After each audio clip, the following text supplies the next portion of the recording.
Ladies and gentleman, Davanagere ದಕ್ಷಿಣ ಹಾಗೆ ಬಾಗಲಕೋಟೆ ವಿಧಾನಸಭಾ ಕ್ಷೇತ್ರಗಳಲ್ಲಿ ಉಪಚುನಾವಣೆ ಏನೋ ನಡೆಯಿತು.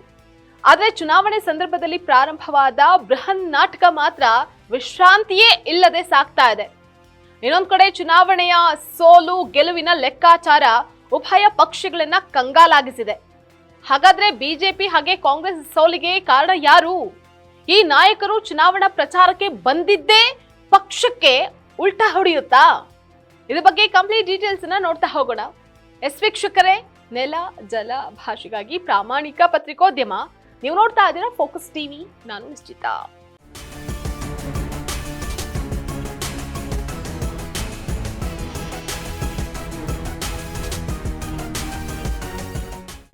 ಉಪಚುನಾವಣೆ ಏನೋ ನಡೆಯಿತು. ಆದ್ರೆ ಉಭಯ ಕ್ಷೇತ್ರಗಳಲ್ಲಿ ಬಿಜೆಪಿ ಅಥವಾ ಕಾಂಗ್ರೆಸ್ ಸೋತ್ರೆ ಅದಕ್ಕೆ ಕಾರಣ ಯಾರು? ಈ ಪ್ರಶ್ನೆ ಉದ್ಭವಿಸಿದಾಗ ಎಲ್ಲರ ಚಿತ್ತ ಹರಿಯೋದು ಸಚಿವ ಜಮೀರ್ ಅಹಮದ್ ಖಾನ್ ಅತ್ತ.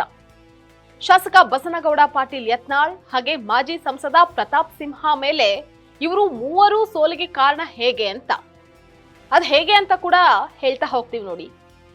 ದಾವಣಗೆರೆ ದಕ್ಷಿಣದಲ್ಲಿ ಎಸ್ ಮಲ್ಲಿಕಾರ್ಜುನ್ ಪುತ್ರ ಸಮರ್ಥ್ ಮಲ್ಲಿಕಾರ್ಜುನ್ಗೆ ಕಾಂಗ್ರೆಸ್ ಟಿಕೆಟ್ ಅನ್ನು ನೀಡಿದಾಗ ಅಲ್ಪಸಂಖ್ಯಾತ ಮುಖಂಡರು ಸಿಡಿದೆದ್ದಿದ್ರು. ಜಮೀರ್ ಎಸ್ಡಿಪಿಐ ಅಭ್ಯರ್ಥಿಗೆ ಗೌಪ್ಯವಾಗಿ ಬೆಂಬಲ ಸೂಚಿಸ್ತಾ ಇದ್ದಾರೆ, ಸಮರ್ಥ್ ಪರ ಪ್ರಚಾರಕ್ಕೆ ಬರ್ತಾ ಇಲ್ಲ, ಅಲ್ಪಸಂಖ್ಯಾತ ನಾಯಕರು ಸಿಡಿದೇಳುವಂತೆ ಮಾಡ್ತಾ ಇದ್ದಾರೆ ಅನ್ನುವಂತಹ ಆರೋಪಗಳು ಕೇಳ್ಬಂತು. ಹಾಗಾಗಿ ಜಮೀರ್ ಅವರಿಂದ ದಾವಣಗೆರೆಯಲ್ಲಿ ಕಾಂಗ್ರೆಸ್ಗೆ ಅಲ್ಪಸಂಖ್ಯಾತ ಮತಗಳು ಕೈ ಕೊಡೋ ಸಾಧ್ಯತೆ ಇದೆ. ಸೊ ಕಾಂಗ್ರೆಸ್ ಸೋತ್ರೆ ಅದಕ್ಕೆ ಜಮೀರ್ ಅವರೇ ನೇರ ಹೊಣೆ ಹಾಕ್ತಾರೆ.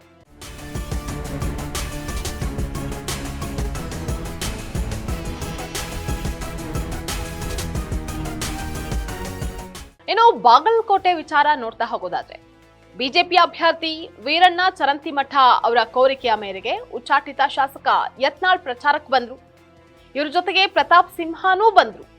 ಯತ್ನಾಳ್ ಮುಸ್ಲಿಮರು ಗಲಾಟೆ ಮಾಡಿದ್ರೆ ಅಥವಾ ಹಿಂದೂಗಳ ಮೇಲೆ ಕಲ್ಲನ್ನ ತೋರಿದ್ರೆ ಉತ್ತರ ಪ್ರದೇಶದ ಮಾದರಿಯಲ್ಲಿ ಜೆಸಿಬಿ ತರ್ತೀವಿ ಅಂತ ಹೇಳಿದ್ರು. ಯಾವ ಮಸೀದಿಗಳಿಂದ ಹಿಂದೂಗಳ ಮೆರವಣಿಗೆಯ ಮೇಲೆ ಕಲ್ ಬೀಳುತ್ತೋ ಅಂತಹ ಮಸೀದಿಗಳನ್ನ ಧ್ವಂಸ ಮಾಡ್ತೀವಿ ಅಂತ ಸಾರ್ವಜನಿಕವಾಗಿ ಹೇಳಿದ್ರು. ಪ್ರತಾಪ್ ಸಿಂಹ ಇನ್ನು ಮುಂದುವರೆದು ತೀರಾ ಮುಜುಗರವನ್ನ ಉಂಟು ಮಾಡುವಂತಹ ಮಾತುಗಳನ್ನ ಹೇಳಿದ್ರು. ಸಿದ್ದರಾಮಣ್ಣ, ನೀನು ಮಾಂಸನಾದ್ರೂ ತಿನ್ನು, ಸುನ್ನತಾದ್ರೂ ಮಾಡಿಸ್ಕೋ ಅಂತ ಹೇಳಿದ್ರು. ಯತ್ನಾಳ್ ಹಾಗೆ ಪ್ರತಾಪ್ ಸಿಂಹ ಅವರ ಮಾತುಗಳು ಬಿಜೆಪಿ ಬೆಂಬಲಿಗರಿಂದಲೂ ಸಹಿಸಿಕೊಳ್ಳೋದಕ್ಕೆ ಸಾಧ್ಯ ಇಲ್ಲ. ಇವರ ಈ ಪ್ರೊವೋಕಿಂಗ್ ಸ್ಟೇಟ್ಮೆಂಟ್ಸ್ಗಳು ಬಿಜೆಪಿಗೆ ಮುಳುವಾಗೋದ್ರಲ್ಲಿ ಸಂಶಯನೇ ಇಲ್ಲ. ಸೊ ಬಾಗಲಕೋಟೆಯಲ್ಲಿ ಬಿಜೆಪಿ ಸೋಲಿಗೆ ನೇರ ಹೊಣೆ ಇವರಿಬ್ಬರು ಅನ್ನುವಂತಹ ಚರ್ಚೆ ಈಗ ಜೋರಾಗಿದೆ. ಅದೇನೇ ಇದ್ರೂ ಸೋಲದ್ ಯಾರು ಗೆಲ್ಲೋದ್ ಯಾರು ಅನ್ನುವಂತಹದನ್ನ ಫಲಿತಾಂಶ ಬರೋವರೆಗೂ ಕಾದ್ ನೋಡ್ಬೇಕಾಗಿದೆ.